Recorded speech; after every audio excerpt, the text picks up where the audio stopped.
পীর মুর্শিদের দয়া, আল্লাহর রহমত। না হলে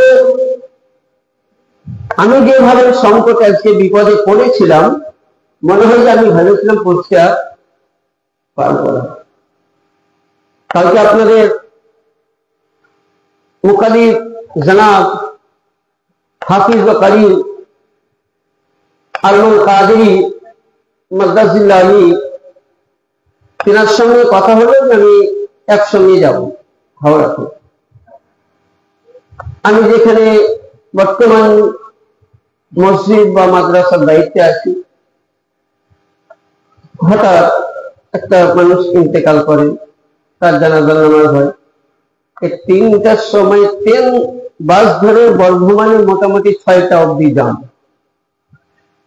6টার পর থেকে আমি অন্য বাইপাস দিয়ে যদি আসলাম, আপনাদের হাওড়া ঢোকার আগে ডানকুনি থেকে আরো যান। আল্লাহ যাই হোক কষ্ট করে নিয়ে এসেছেন আপনাদের দুয়ার ভালোবাসায়। তো সকলকে আগে প্রথমেই আজকে যে উদ্দেশ্যে বসে আছি, সকলকে যে যেখান থেকে মাইক আওয়াজ পাচ্ছেন সকলকে আগে আন্তরিক শুভেচ্ছা অভিনন্দন জানাই। দশমী ঈদ মিলাদুন নবী সাল্লাল্লাহু আলাইহি ওয়াসাল্লাম। আচ্ছা, সকলে ভালো আছেন তো? হ্যাঁ, জোরে বলুন, ভালো আছেন? বক্তব্য শোনার মুড আছে? হ্যাঁ, আছে তো? একবার ঝুঁকে দরুদ পড়ুন, আল্লাহুম্মা সাল্লি আলা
जहाँ पे मौला दिन रात रहमत बरसती। अल्लाहुम्मा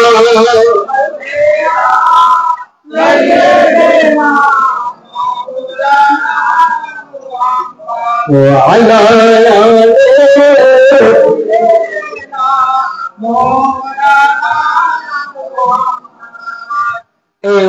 उर्दू कवि जिन्हें लेखक আল্লামা ডক্টর ইকবাল সাহেব। দেখবেন আমরা প্রতিটা মানুষ একটা জিনিসের আশা করি, যে কোন কাজে যাবে একটা আশা থাকে। কেউ ধরুন লেবারের কাজ করে, ওর আশা থাকে আমি পয়সা পাবো। আমরা আজকে একটা উদ্দেশ্য বসে আছি, নবীর মোহাব্বত, নবীর ভালোবাসায়, পাক পঞ্জাবের আলী রসুলের মোহাব্বতে আমরা বসে আছি, কিছু খাওয়ার জন্য বা পাওয়ার জন্য, টাকার জন্য, তাই তো? হ্যাঁ, না বিরিয়ানি ভাত খাওয়ার জন্য? কোনটা? আমরা আছি আলে রসুল আহলে বাইতের মোহাব্বত, আর আমরা সকলেই আহলে বাইতের গোলাম করি কি? তো এবার ডক্টর আল্লামা ইকবাল রহমতুল্লাহ আলাইহি বলছেন, এ দুনিয়া বলো, যদি কেউ জান্নাত পেতে চাও, অনেকে আশা করে। দেখবেন এখন কিছু দল উঠেছে, এরা বলছে নামাজ পড়ো, জামাত করো, তাবলীগি করো, লোটা গোটা ঘাড়ে নিয়ে চলো, তোমার জন্য জান্নাত পসিবল। মানে একটা কি জানেন, মনে হচ্ছে জান্নাতটা ওদের খালার ঘরের ভাত থালাটা খুলে দিল, চাবি মনে হচ্ছে ওর হাতেই দিয়েছে। কিন্তু প্রতিটা মাযহাব, প্রতিটা ফিরকা একটাই আশা করে জান্নাতে, আর আশিকে রাসূল জান্নাতের আশা কি? আমরা জান্নাতের আশা করি? আমরা জান্নাতের আশায় বসে আছি না। কারণ যারা পরিচিত আশিকে রাসূল হবে তারা জান্নাতের আশায় নয়, তারা নবীর আশায়। আগে ইনশাআল্লাহ বুঝাবো। আল্লামা ইকবাল বলছেন, যদি জান্নাত পেতে চাও তাকে অন্তরের মধ্যে নবী ভালোবাসায় তুমি পাগল হয়ে যাও। জান্নাত মিলেগি तुझको मगाए तो शर्त है,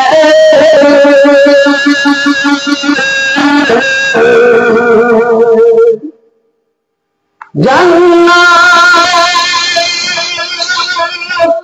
मिलेगी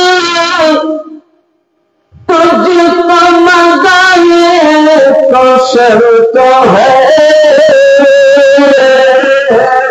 पहले बसाने दिल में करीना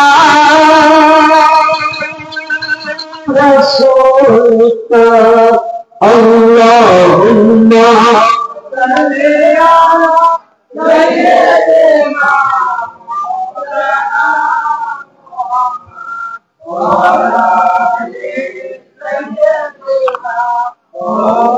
सल्लल्लाहु अलैहि वसल्लम।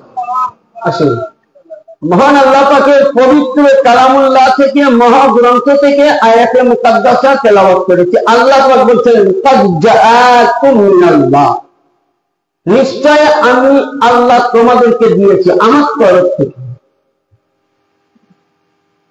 নূরুন ওয়া কিতাবুম মুবিন, একখানা রশ্মি, একটা জ্যোতি আর একটা দলিল। তো রাসূলুল্লাহকে কখন আল্লাহ পাক সৃষ্টি করলেন? দেখবেন অনেক মাওলানা সাহেবরা বক্তব্য দেয় কি, কেউ বলে যে নবী মাটির তৈরি, আবার কেউ বলে নবী নূরের তৈরি। এবং আল্লাহ পাক রাসূলকে কখন সৃষ্টি করেছেন? কিতাবের নাম আর রিয়াজাতুন নাজারা, দ্বিতীয় খণ্ড, সাফা নাম্বার 254, এবং 2 নম্বর কিতাব আল্লামা জালালউদ্দিন সিউতি রাহমাতুল্লাহ আলাইহি তিনার তাফসীরে দুররে মানসুর এবং তাফসীরে জালালাইন কিতাবের মধ্যে বলছেন যে আল্লাহ পাক পৃথিবীর মধ্যে সর্বপ্রথম যখন কিছুই ছিল না, সির্ফ আল্লাহর জালালিয়াত ছিল, ওই সময় আল্লাহ পাক করলেন কি, নিজের দেহ থেকে এক টুকরা নূর নিয়েছিলেন। এটা নিধাতুল মাজালিসেও পাবেন, আল্লামা জালালউদ্দিন সিউতির লেখা কিতাবে।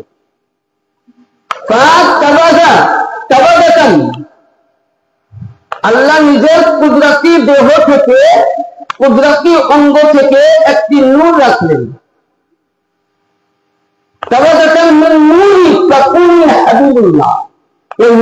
আল্লাহ বললেন যে তুমি আমার বন্ধু হয়ে যাও। তো ওখান থেকে সঙ্গে সঙ্গে একটি নূর তৈরি হলো। আমরা কি বলি যে আল্লাহ পাক সর্বপ্রথম নবীকে তৈরি করেছিলেন, কাউকে করেননি। এটা একটা ভুল মশলা। আমি দলিল দিচ্ছি, আল্লাহ পাক সর্বপ্রথম পৃথিবীর মধ্যে আদম আলাইহিস সালাতু ওয়াস সালাম আসার 1400,000 বছর পূর্বে আল্লাহ পাক বলছেন, আল্লাহ পাক বলছেন সর্বপ্রথম আল্লাহ নিজের নূর দিয়ে আমাকে এবং হযরতে আলীকে একই নূরে তৈরি করে রেখেছিলেন। ও আনতা ইসকি আনা ইসকুকা, আমাকে আরশে আযমের মধ্যে কাতাবা ইসমে আলাল আরশ, আরশে আযমে আল্লাহ পাক আমাদের দুইজনকে লিপিবদ্ধ করে রাখলেন। আমি নবুয়তের নবী, আর মাওলা আলী বেলায়েতের ভান্ডার, দুইটি নূর, দুইটি জ্যোতি একসঙ্গে। একজন নবী বলেছেন আমি আর আলী একই নূরের তৈরি, একই গাছের সাজরা। আমি আর আলী নূরের কোনো ডিফারেন্স নাই। আল্লাহ পাক যখন পৃথিবীকে সৃষ্টি করার মনোভাব নিলেন, আদম তৈরি করার মনোভাব নিলেন, এই এক টুকরা নূর থেকে দুই ভাগে ভাগ করলেন। একদিকে নবুয়তকে সৃষ্টি করলেন, দ্বিতীয় দিকে মাওলা আলী করলেন। এটা হলো মেন হাদিস। अल्लाह पाक आदम आने से पहले आदम के तैरी करार 1400 বছর পূর্বে মান কানা নবিয়্যান ওয়া আদম বাইনাল মা'i ওয়াত তিন, ওই সময় আদম আলাইহিস সালাম পানির মধ্যে ছিল, আদম আলাইহিস সালাম হাওয়ার মধ্যে ছিল, আদম আলাইহিস সালামের কোনো অস্তিত্ব ছিল না। আল্লাহ নবী বলেছেন মান কানা নবিয়্যান ওয়া আদম বাইনাল মা'i ওয়াত তিন, मैं उस वक्त तक नबी था जब आदम पैदा नहीं हुआ। তাহলে কি বুঝা গেল? হ্যাঁ, এখনকার মোল্লারা কি বলে যে নবী আমার 40 বছরে, কি আমার সঙ্গে কথা বলেন, আমার ভাষা বুঝতে পারছেন তো, অসুবিধা হয় না? আমার কাছে ওরা বলে কি যে নবী আমার 40 বছরে নবুয়ত পেয়েছে। পড়ুন নাউযুবিল্লাহ আস্তাগফিরুল্লাহ।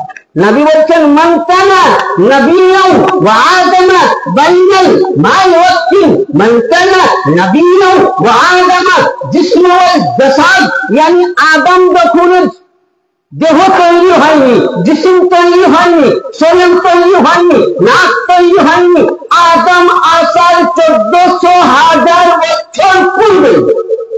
কত বললাম? 1400 বছর পূর্বে আল্লাহ পাক আমার এবং মাওলা আলী দুইটি নূরকে একত্রভাবে তৈরি করে রেখেছিলেন। কোথায়? কাতাবা ইসমে আলাল আরশ, আরশে আযমের মধ্যে। যখনই আল্লাহ পাক দুনিয়াকে সৃষ্টি করব মনে করলেন, তামাম ফেরেশতার সঙ্গে মালায়েকদের সঙ্গে মিটিং করলেন, বাধা নিয়েছিল, আল্লাহ তাদের বাধা শুনেননি, সৃষ্টি করেছিলেন। ওই সময় ওই যে নূর আছে, এই নূর থেকে এক টুকরাকে রাখলেন কোথায়? আদমের সাইডে রাখলেন এক টুকরা নূর দিয়ে। এই নূরটা দিয়ে আল্লাহ পাক কি করলেন? জান্নাত তৈরি করলেন, দোজখ করলেন, জাহান্নাম করলেন। পৃথিবীর সমস্ত জিনিস নবীর নূরে তৈরি। পৃথিবীর সমস্ত জিনিস নবীর নূরে তৈরি। কেউ যদি বলে নবী 40 বছরের নবুয়ত পেয়েছে,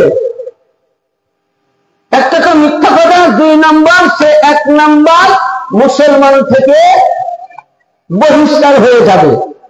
কারণ আল্লাহ পাক বলেন কাদ জাআকুম মিনাল্লাহ, সর্বপ্রথম আমি আল্লাহ তোমাদেরকে দিয়েছি নূর, রোশনি। তো আল্লাহ পাক নবীকে কেন দিলেন?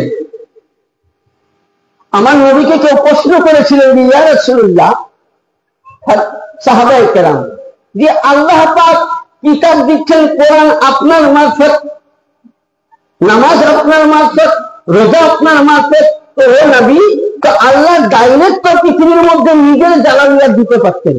তো আল্লাহ পাকের নবী আমার আকা বলছেন, শোনো সাহাবায়ে কেরাম, কি যে যখনই হযরতে মুসা আলাইহিস সালাম আল্লাহর সঙ্গে দিদার করতে গিয়েছিলেন, কোথায়?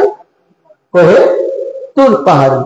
আল্লাহকে বলেছিলেন আল্লাহ আমি তোমার সঙ্গে দিদার করবো। তা আল্লাহ বলেছিলেন লান তারানি, এই মুসা তুমি কখনো দেখতে পারো না। তো সাইয়্যিদুনা হযরতে মুসা কালিমুল্লাহ আলাইহিস সালামকে মানে নূরের ঝলক কতটুকু, মানে একটা ছুটে ডগের মধ্যে যতটা পানি উঠে সেটা থেকে আপনি 70 ভাগ করেন, 69 ভাগ দেন, 1 পয়েন্ট।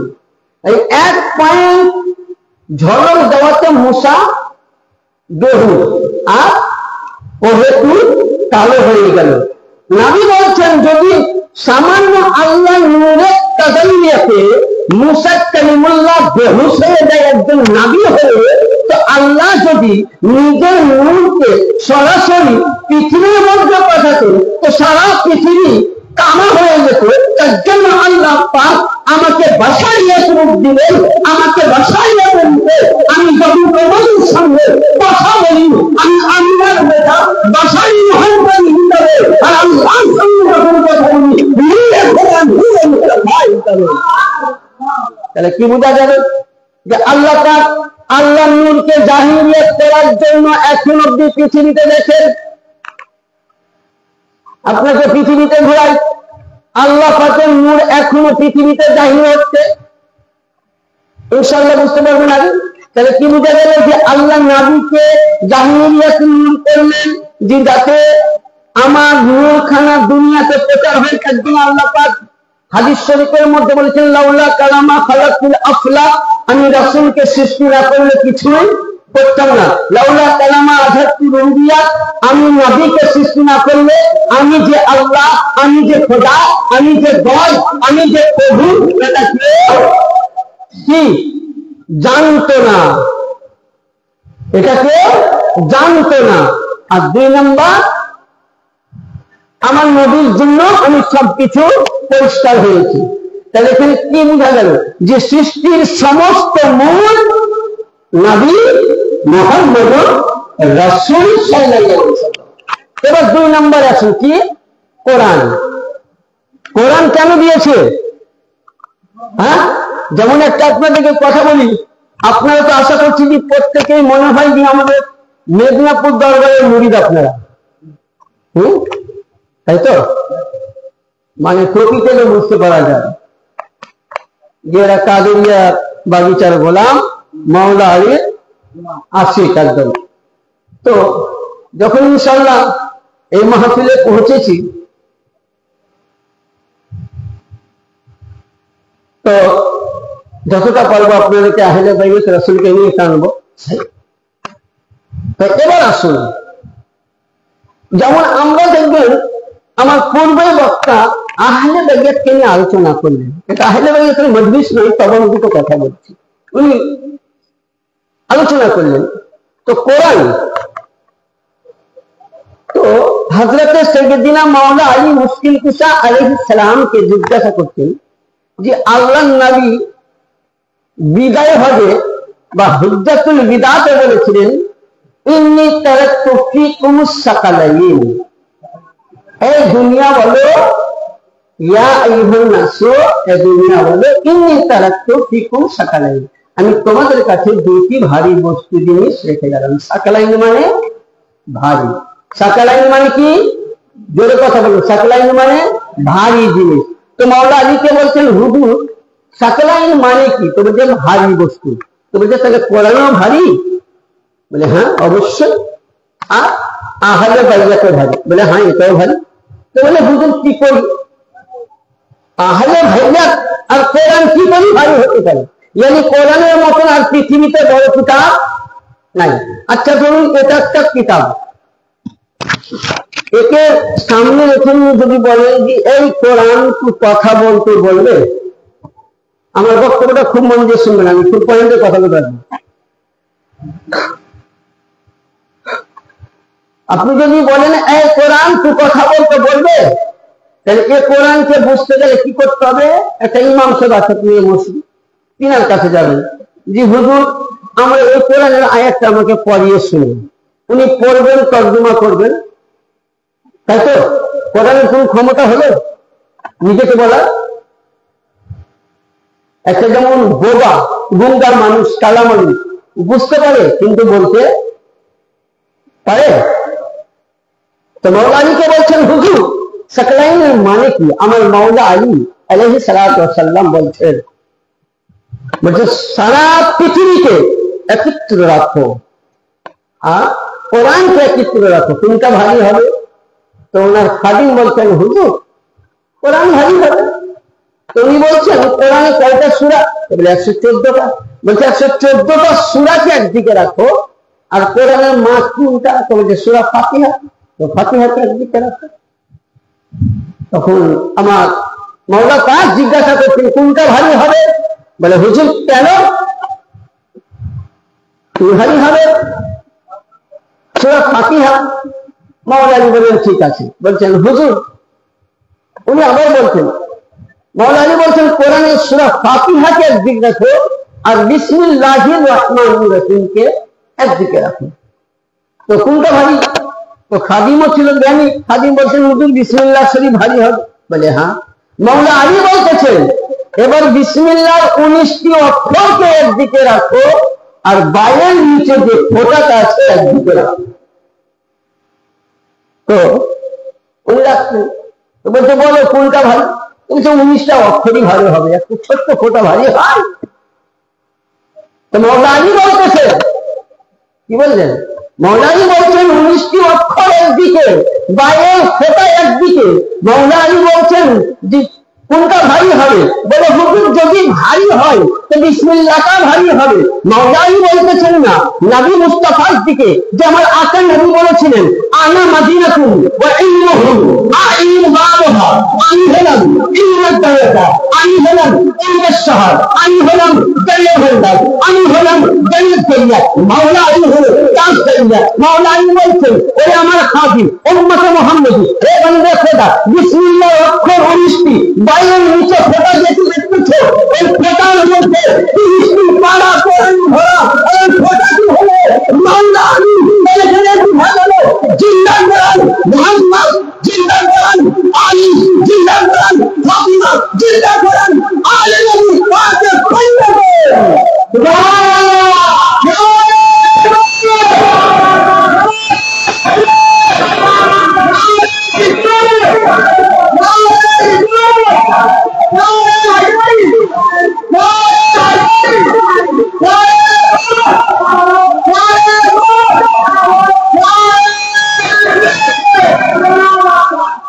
मौला अली नबी, इमाम हसन, इमाम हुसैन, खातून जन्नत, इमाम जैनुल आबिदीन, इमाम बाकी, इमाम जाफर, इमाम सादिक, इमाम नकी, इमाम तकी, इमाम हसन अस्करी, इमाम मूसा कासिम, इमाम मूसा जून, इमाम মেহেদী আলাইহিস সালাতু ওয়াস সালাম, ইনারা প্রত্যেকেই হলেন জিন্দা নাসিকে কোরআন। এই যে কোরআন আপনি আমি পড়ি এটা হলো খামস কোরআন, এটা যতক্ষণ না আপনাকে জিজ্ঞাসা করবেন না কোরআন বলে দিতে পারবে না। এই কোরআনকে বুঝতে গেলে মাওলা আলীর জামান ধরতে হবে, নামাজ জানতে গেলে নবীর জামান ধরতে হবে, কোরআন বুঝতে গেলে হাসনাইনকে পেতে হবে, রোজা বুঝতে গেলে হুসাইনকে পেতে হবে। ইসলামে যে মূল বুঝতে গেলে আলে নবী আলে রাসূলের গোলাম হতে হবে। যতক্ষণ না আপনি আলে নবীর গোলাম হতে পারবে না ততক্ষণ আপনি মুমিন হবেন। তাহলে সাথে বোঝা গেল যে কোরআনও ভারী, আহলে বাইতও ভারী, তাহলে দুটোই ভারী। কিন্তু কোরআনকে বুঝার জন্য আহলে বাইতের দরকার, তাই তো? আর অন্তরে যদি আহলে বাইত না থাকে। আচ্ছা বলেন, আপনি আমি নামাজের মধ্যে সবচেয়ে বড় ইবাদত কি? কার জানা আছে? সবচেয়ে বড় ইবাদত নামাজ পড়েন না? নামাজ পড়েন তো? সকলে পড়েন। সবচেয়ে পৃথিবীর বড় ইবাদত হলো নামাজ। কি কি? নামাজ। নামাজের মধ্যে যদি 30টি পারা কোরআন পড়ে দেন প্রতি রাকাতে, আর ইমাম সাহেব কোরআন পড়ার পর যদি বলেন আত্তাহিয়াত এর একটি কথা ছেড়ে দেয় কিংবা দরুদ ইব্রাহিম ছাড়ে, তো নামাজ হবে? হবে? কথা বলেন হবে? কেন হবে না? কোরআন তো এত বড় কিতাব তো নাই, আচ্ছা কি? হ্যাঁ, তাহলে এই মোল্লা যে কোরআন পেলে তুমি গৌরব করো, যারা কোরআন পড়ে জান্নাত যাবে, যারা কোরআন পড়ে জাহান্নাম যাবে। ওই ব্যক্তি জাহান্নাম যাবে কোরআনের মধ্যে। পুরো নামাজের মধ্যে 30টি পারা কোরআন খতম হবে আর আলে নবী মুহাম্মদের নাম নিবে, কিন্তু অন্তরে গুজ্জ হাসান থাকবে, অন্তরের মধ্যে আলে নবী দুশমনী থাকবে। ওই নামাজের কোরআন নামাজি কোনদিন জান্নাতে যেতে পারে না। আসলে নামে আসি আহলে বাইতের গোলাম, নামদারওয়ালা, রাসূলুল্লাহ, গাউসুল্লাহ, আকিয়াতুল মানওয়ালা, আহলে বাইতের গোলাম যারা কোরআন পড়বে, নামাজে সালাম পড়বে, তারাই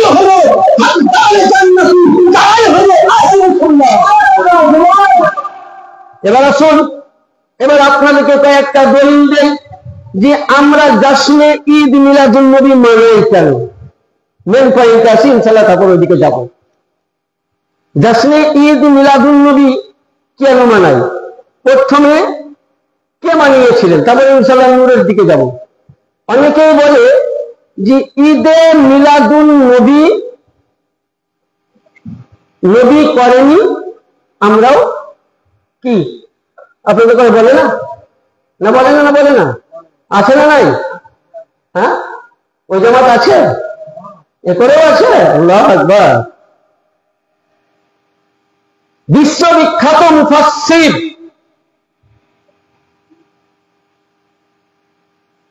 যিনি ঈদে মিলাদুন নবীর উপরে কয়েকশো হাদিস পেশ করেছেন, আর জিনার কিতাব প্রতিটা মাদ্রাসায় পড়ানো হয়, তাফসিরে জালালাইন শরীফ, আল্লামা জালালউদ্দিন সিউতি রাহমাতুল্লাহ আলাইহি তিনি তিনার কিতাব হাসানুল মাকসিদ রিসালা এবং বাহকি শরীফের হাওয়ালা কি বলছেন?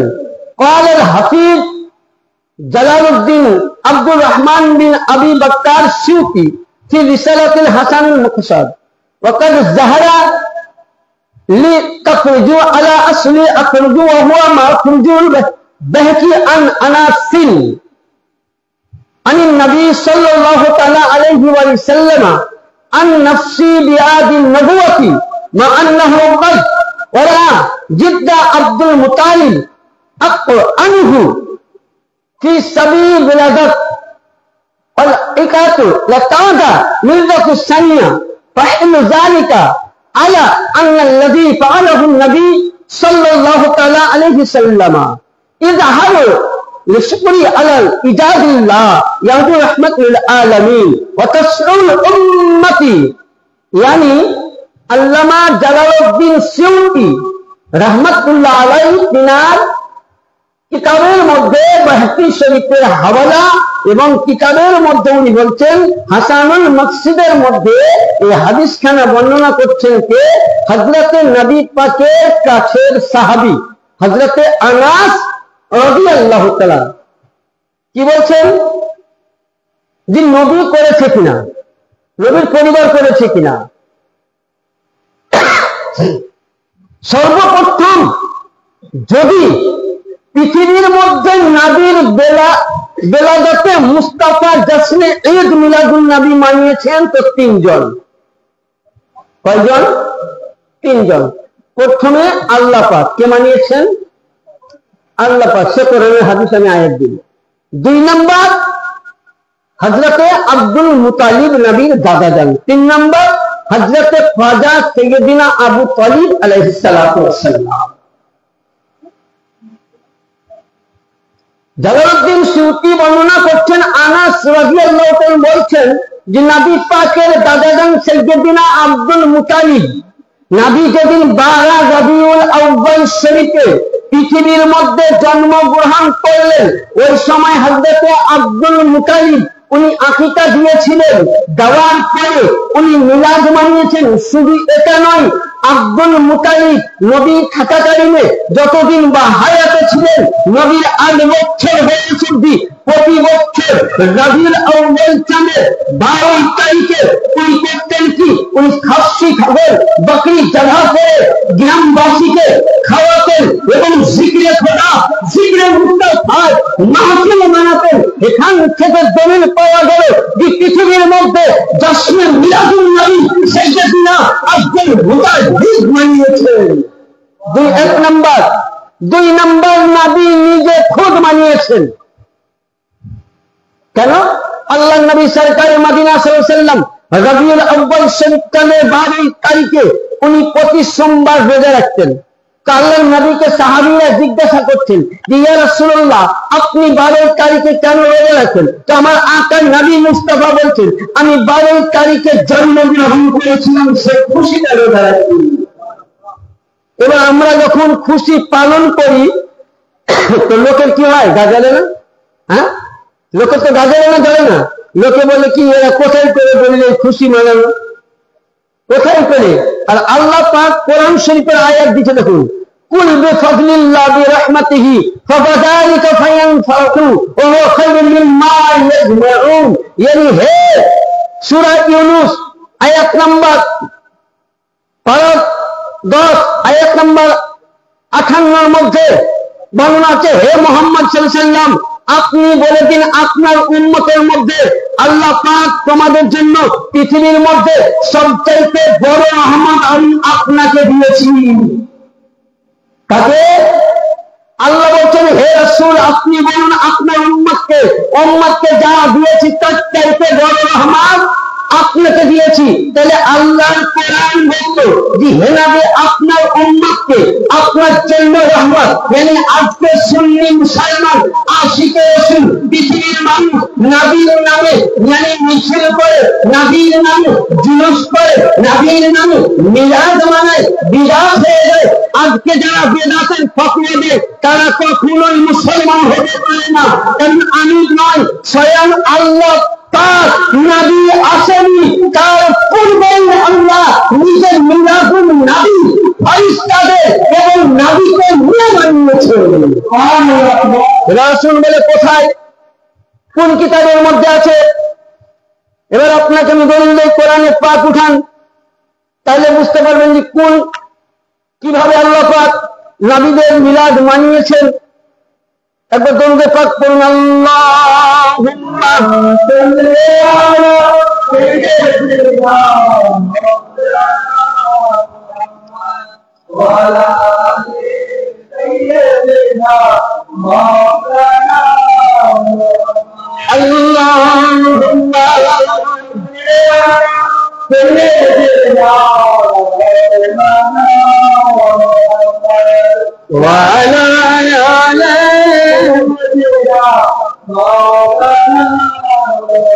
কোরআনে পাক সূরা আল ইমরান 3য় পারা আয়াত নম্বর 88 কি বলে, ওয়াইজা খাযাল্লাহু মিসাকান নাবিয়্যিনা লামা আতাইতুম মিন কিতাবিন ওয়াল হিকমাতি সুম্মা জাআকুম রাসূলুন মুসাদ্দিকুন লিমা মা'akum লাতু'মিনুন ওয়া তানসুরুন qala aqrartum wa akhadhtum 'ala dhalika as-sirri wa qalu aqrarna wa qala ashhadu wa anna ma'akum min ash-shahidin। আল্লাহ পাক এই আয়াত নাযিল করলেন, কি বললেন?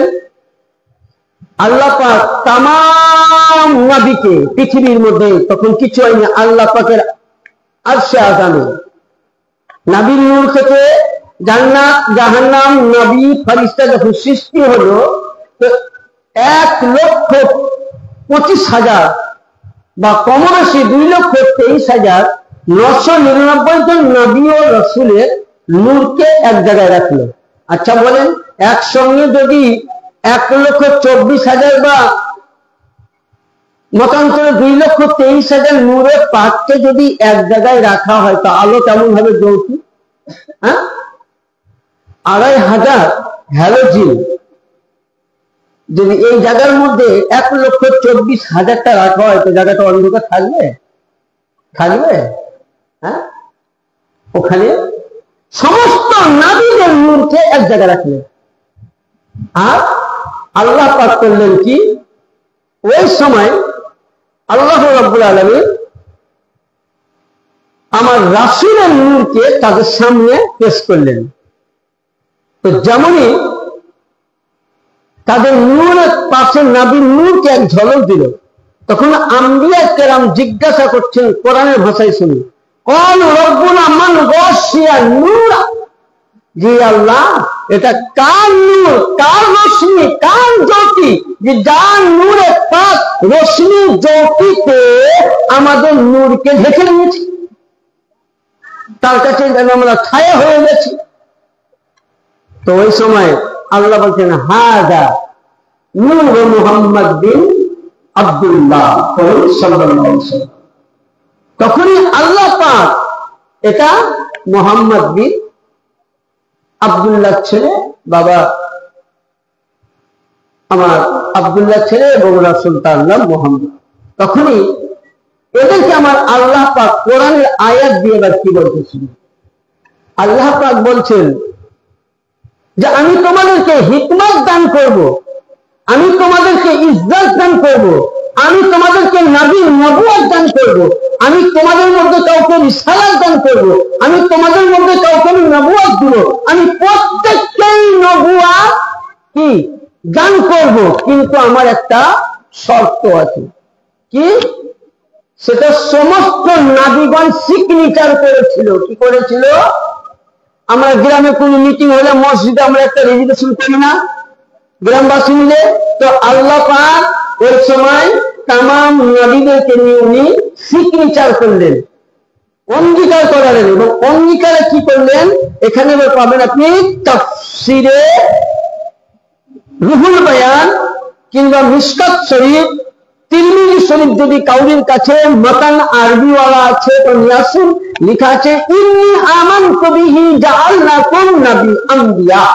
আল্লাহ বলছেন তাফসীরের মধ্যে ইন্নী আমানতু বিহি জাআলনাকুম আম্বিয়া, হে আম্বিয়াগণ আমি তোমাদেরকে নবীর নবুয়ত দিতে পারি, আম্বিয়া বানাতে পারি, কিন্তু একটি শর্তে। বলে কি শর্ত? আল্লাহ পাক বলছেন আমার নবীহি নবুয়াতিহি, yani এই যে নূর তোমাদের নূরকে ঢেকে নিয়েছে, yani এর ওসিলায় আমি তোমাদেরকে তৈরি করেছি, তোমাদের জামানা থেকে নিয়ে কাল কিয়ামত অবধি। এতে যদি তোমরা নবীর নবুয়তকে মেনে নিতে পারো, রাসূলের রিসালাতকে মেনে নিতে পারো, আমি আল্লাহ তোমাদেরকে নবীর নবুয়ত দান করব। আর যদি নবীর নবুয়তকে রিসালাতকে না মেনে নিতে পারো, আছেন নবী বলে না মেনে নিতে পারো, গায়েবের সংবাদদাতা নবী বলে না মেনে নিতে পারো, এই মুসা, এই দাউদ, এই ঈসা, আমার সমস্ত নবী তোমরা শুনে নাও, তোমাদেরকে নবুয়ত দান করব না। তাহলে বুঝা গেল যে 1,24,000 সমস্ত নবী যদি নবুয়ত পেয়েছেন, আমার নবী ওসিলাতে, আমার নবী নবুয়তে স্বীকার করার পর আল্লাহ এদেরকে নবী বানিয়েছে। তাহলে কি বোঝা গেল? আজকাল মোল্লারা বলে কি যে নবী 40 বছরে নবুয়ত পেয়েছে, এটাকে মিলাদ হলো না? হ্যাঁ, তাহলে এখানে আল্লাহ তো নিজে মিলাদ করলেন, তামাম নবীদেরকে ইকরার করলেন। কোরআন বলছে তোমাদেরকে নবীর নবুয়ত দিব, ইজ্জত দিব, রিসালাত দিব, আমি সব কিছু দিব, কিন্তু তোমাদেরকে আমার নবী রিসালাতকে মানতে হবে, যদি না মানো আমি নবুয়ত দান করব না। আমি বলি না, কোরআন সূরা আল ইমরান আয়াত নাম্বার 81 মধ্যে দেখে নাও। তাহলে কোরআন বলতেছে, তাহলে বলুন ওরা কি কোরআন পড়ে কিন্তু কোরআন তর্জমা মানে? এই তর্জমা কোনদিন করেছে আয়াতে? যে কোনো নিয়ে আসুন তফসির, সে দেবন্তী সুন্নিতি বেরলতি যে কোনো পেজ নিয়ে আসুন, আমি যেটা বলছি ওটাই বলবো। তাহলে কি বুঝা গেল? যে আল্লাহ নিজে কোরআনে বলেছেন তামাম নবীকে নবুয়ত দিয়েছেন তামাম নবীর ওসিলায়, আর যারা মানেনি নবীকে তারা গুমরাহ। এবার 2 নম্বর, তাহলে এখানে কোরআন থেকে একটা পেয়ে গেলাম। এবং আল্লাহ পাক কোরআনে আবার বললেন যে আমি তোমাদের কাছে পৃথিবীর মধ্যে সবচাইতে বড় জিনিস আমার নবীকে দিয়েছি রহমত এবং তাহলে 3টা হলো নবীর বেলাদাত শরীফ মিলাদ খুশি মানিয়েছেন কে? স্বয়ং আব্দুল মুতালিব, খাজা আবু তালিব আলাইহিস সালাম এবং স্বয়ং রাসূলুল্লাহ মিলাদ মানিয়েছেন। তাহলে এখানে কি মশলা পেলাম? যে নবীর মোহাব্বতে, নবীর নামে বেলাদাত শরীফ সেই দিনে খুশিয়া করা, দর্শন সাজা, মাহফিল সাজানো, গ্রামে গ্রামে জুলুস বার করানো স্বয়ং আল্লাহ পাকের তরিকা। এবার আসুন যে আমরা যে জুলুস তো বার করি কোন দলিল? খালি বুখারী নিয়ে লাফাও, কিন্তু বুখারী হাঁটো না। বুখারী হাঁটতে হবে, 86টা হাদিস হাঁটতে হবে।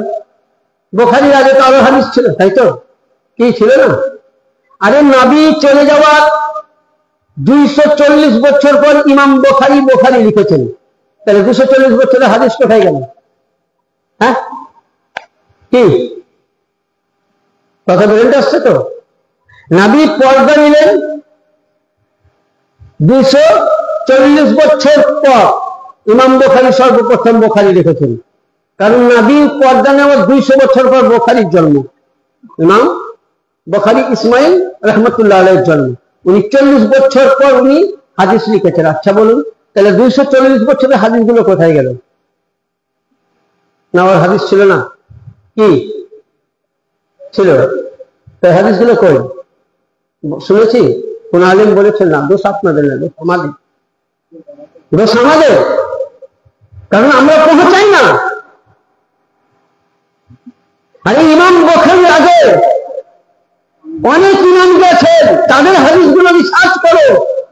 যে হযরতে আমনা রাদিয়াল্লাহু তাআলা আনহা, উনি নবী মুস্তাফাকে পেটে ধারণ করেছিলেন। তো কিভাবে? আমনা বলছেন যে নবীকে আমি পেটে ধারণ করেছিলাম। ঠিক, আপনার আমার বাড়িতে মায়েরা হামেলা হয়, মাস যত বাড়ে ততটা পেট বাড়ে, কিন্তু হযরতে আমনা বলছেন যে নবী আমার পেটে যখনই আসলো, বলছেন নবী জন্ম যেমন নিলেন বা নাই নিলেন, আমার নবী পেটে যতদিন ছিলেন আমার পেট কোনো উঁচা ফুলা এক লেভেল। তো হযরতে আমিনা বলছেন জুলুস কাকে বলে, মিলাদ কাকে বলে? হযরতে আমানা বলছেন আমি একদিন 1 মাসের বাচ্চা যখন আমার গর্ভে আমার রাসূল আসলেন, আমি দেখলাম আমার বাড়িতে আদম পয়গম্বর, 2য় মাসে শীষ নবী, 3য় মাসে নূহ নবী, 4র্থ মাসে ইব্রাহিম, 5ম মাসে দাউদ। এইভাবে আমিনা বলছেন 1 থেকে 10 মাস যখন আমার পেটের মধ্যে আমার পয়গম্বর, আমার বেটা, আমার মুহাম্মদ, আমার পয়গম্বর ছিল, আমার বাড়িতে 10 মাসে 10টি নাম নয়, আমার বাড়িতে আল্লাহ পাকের সমস্ত 1,24,000 নবী ফেরেশতাগণ 24টি ঘন্টা 10 মাস 10 দিন নবীরা সারাবে, তারা নবীর শানে মিলাদ করিয়ে গেছেন। আজ সুন্নি মুসলমান যেটা মিলাদ মানাই, আজ তার নবী তারিকা বুঝে মিলাদ মানানা, আদম থেকে নিয়ে ঈসা রুহুল্লাহ সুন্নাতে নবী।